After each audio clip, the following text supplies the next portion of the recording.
Bathing your baby is one of the many joys of parenthood. Your newborn only needs bathed 2 to 3 times a week. Overbathing can make your baby's skin dry. Bathing a newborn can also make them cold.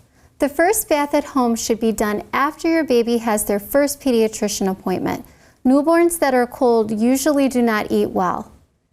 Safety is always a priority when bathing. One of the first steps to baby-proofing your home is to decrease your hot water tank temperature to 120 degrees Fahrenheit. This will avoid accidental burns, especially as your baby gets older. Here are some sponge bath basics. Warm up the room you are bathing in. Example, in a bathroom, run the shower hot for a few minutes. You will need a supportive surface for bathing, like a counter or a changing table or a dry baby bathtub. Gather your supplies. Never leave your baby unattended. The water temperature should feel warm on your inner forearm, 100 to 105 degrees Fahrenheit. Keep your baby swaddled in a towel. You will need 2 hooded towels, 2 bowls of warm water, baby wash, washcloth, cotton balls, diaper, and clothes. After gathering all of your supplies, you're going to put a squirt of baby wash into one of the bowls of warm water and make it bubbly.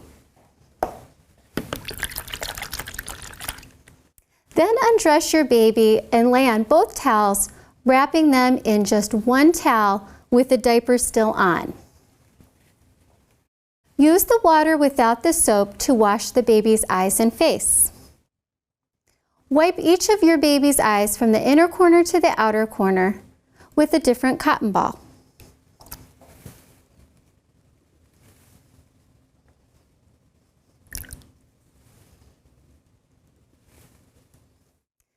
Use the washcloth to clean the entire face.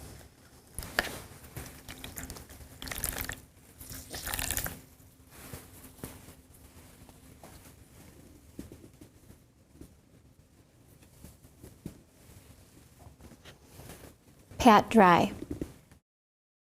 Now we're going to move on to the neck, and this is where we're going to use the soapy water.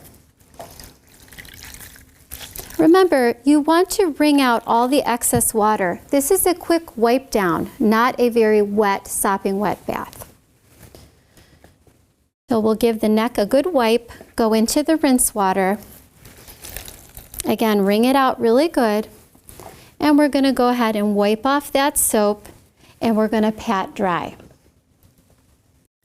Now we're going to open the towel slightly to expose one arm. Again, wring out that washcloth, and we're going to wash the arm. And now we're going to rinse it, and we're going to tuck that arm back into the towel. We'll move on to the next arm with our soapy water. We're going to wash it and rinse it and tuck it in the towel. Now, if your baby still has an umbilical cord, we're going to ignore that area. So we'll go ahead and pat our baby dry, and now we'll go ahead and get the back very quickly.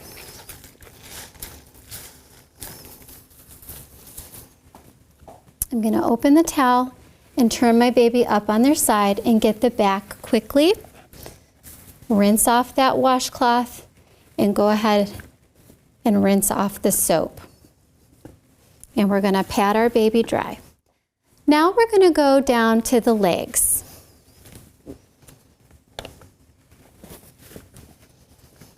We'll just expose one leg.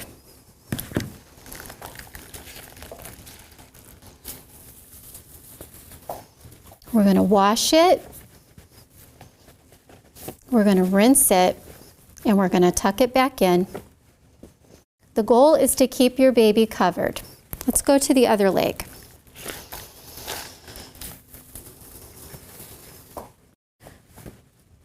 We're going to wash it, and we're going to rinse it, And we're going to tuck that leg back in the towel. So we've managed to keep our baby warm by keeping the baby covered. Now we're going to wash the diaper area. Always do the diaper area last. So we're going to go ahead and we're going to open up the diaper area. We'll keep that diaper folded down, and we can go ahead and get this area a little bit more soapy, a little bit more wet, and we're going to wash. And this is a little girl, so we're going to wash her from front to back. And of course, we're going to go ahead and get her bottom area, cleaning in all those nooks and crannies. And now we're going to rinse it. Rinse off all the soap, and we're going to pull the diaper out because the diaper caught all that water. Now, if you have a little boy, you need to avoid a fresh circumcision, and always remember to wash under the scrotum. So after we pull the diaper out, we're going to replace that with a fresh diaper. So we'll make sure our baby is nice and dry. And now we'll go ahead and put on a fresh diaper. Folding the diaper down and in under that umbilical cord. All right, so now we still have not done the hair.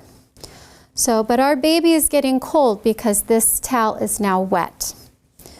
So now we're going to set aside our cold, dirty water, and we are going to get a good fresh rinse.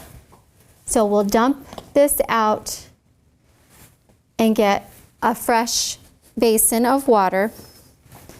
And let's get our baby out from under this wet towel,